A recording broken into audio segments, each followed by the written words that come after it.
Bismillahirrohmanirrohim. Assalamualaikum warahmatullahi wabarakatuh. Ketemu lagi di materi pendidikan.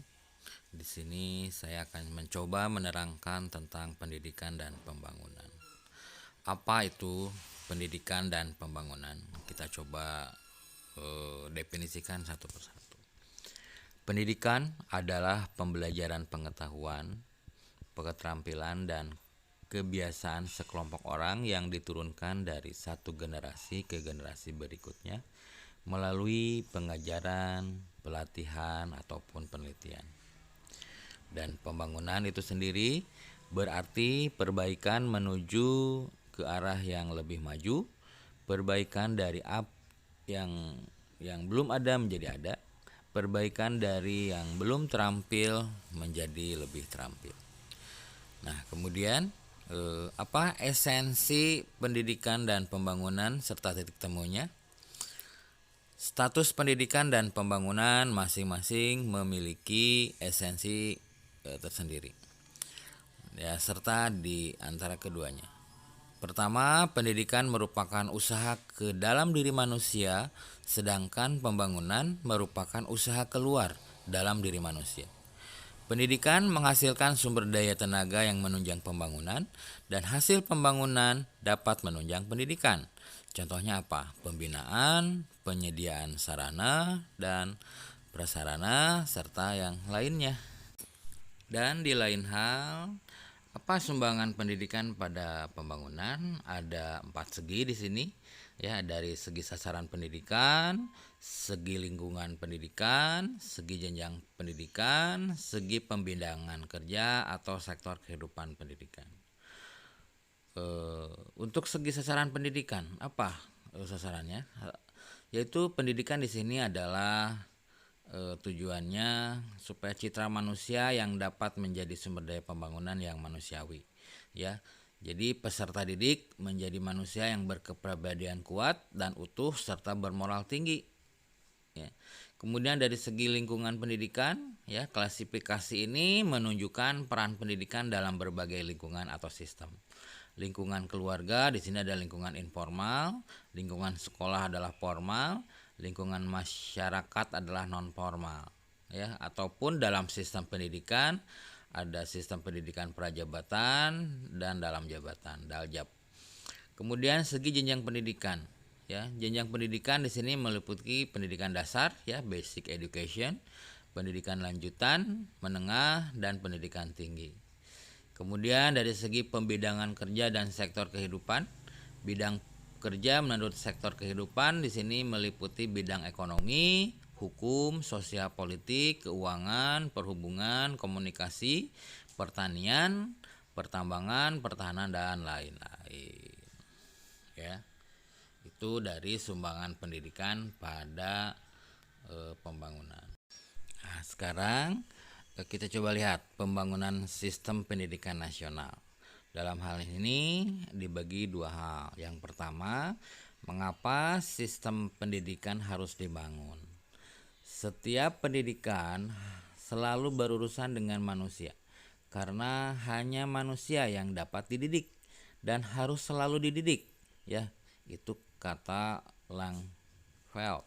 Ya, manusia adalah satu-satunya makhluk yang dikaruniai potensi untuk selalu menyempurnakan diri.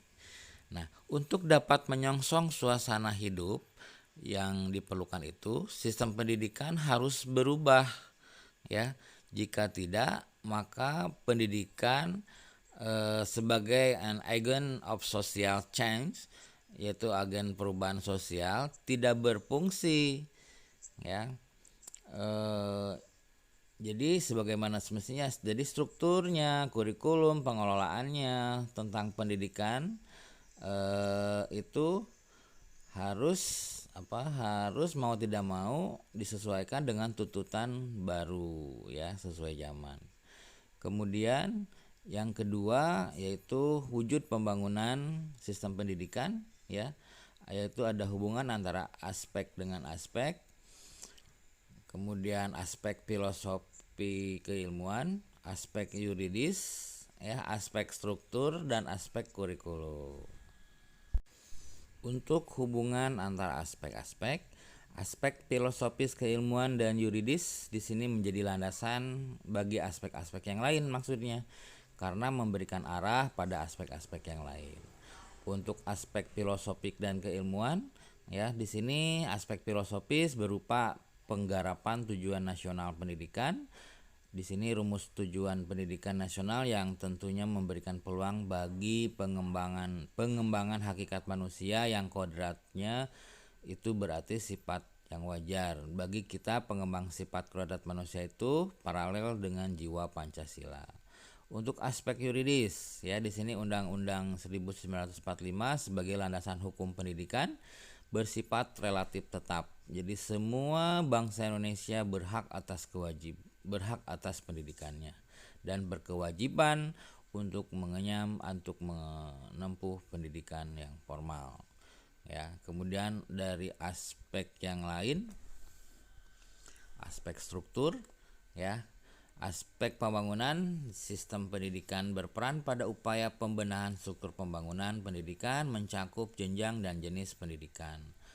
Untuk aspek kurikulum, di sini kurikulum berupa sarana untuk mencapai tujuan, ya tujuan kurikuler berubah maka kurikulum juga berubah.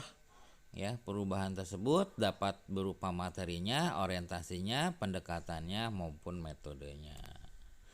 Nah, kemudian keragaman persepsi konsep pembangunan di sini, ya. Banyak para ahli menyatakan bahwa pembangunan adalah suatu yang alami, ya.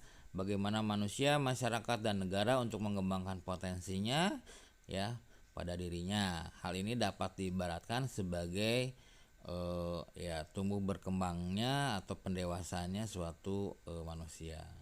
Jadi bila dianalisis secara filosofi pembangunan, ya terjadi dalam ruang interaksi yang penuh dengan faktor budaya, sosial dan historis, ya yang secara bersamaan dalam suatu kelompok atau masyarakat.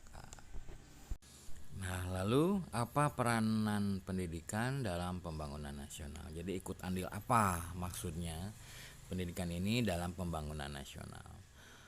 Yang pertama adalah mengembangkan teknologi baru, ya. Jadi hasil pendidikan di sini adalah orang-orang yang terdidik, cerdas dan mempunyai kemampuan teknologi baru, ya, yang kontemporer, yang mempunyai kemampuan melaksanakan penelitian, pengembangan yang dapat menghasilkan teknologi baru. Yang kedua adalah menjadi tenaga produktif dalam bidang konstruksi. Orang-orang yang terdidik, cerdas tadi, yang handal dan hasil pendidikan ini bisa masuk dan aktif bekerja di bidang konstruksi bangunan baik pabrik maupun perusahaan. Yang ketiga adalah menjadi tenaga produktif yang menghasilkan barang dan jasa. Orang-orang terdidik hasil dari pendidikan juga memiliki keterampilan untuk menghasilkan barang dan jasa. Mereka bisa menjadi karyawan di sebuah pabrik atau perusahaan yang mengandalkan skill mereka masing-masing sehingga menghasilkan barang dan jasa. Kemudian yang keempat yaitu pelaku generasi penciptaan budaya. Orang-orang yang terdidik hasil pendidikan di sini akan menjadi pelaku yang memahami betul generasi yang dijalaninya untuk kemudian diperbaiki sesuai dengan perkembangan zaman, dengan tetap mendasar pada budaya-budaya leluhur yang dimilikinya. Kemudian yang terakhir adalah konsumen barang dan jasa. Bagi generasi yang mengkonsumsi barang dan jasa yang dihasilkan dengan jenis keperluan yang bervariasi dan lebih banyak, mereka lebih kritis dalam menggunakan barang dan jasa, ya, apabila dibandingkan dengan orang-orang yang kurang terdidik, ya. Nah, baik teman-teman, kurang lebihnya seperti itu, ya, sedikit dari dasar-dasar pendidikan dan pembangunan. Ya, kita ketemu lagi di materi yang lain. Assalamualaikum warahmatullahi wabarakatuh. Terima kasih.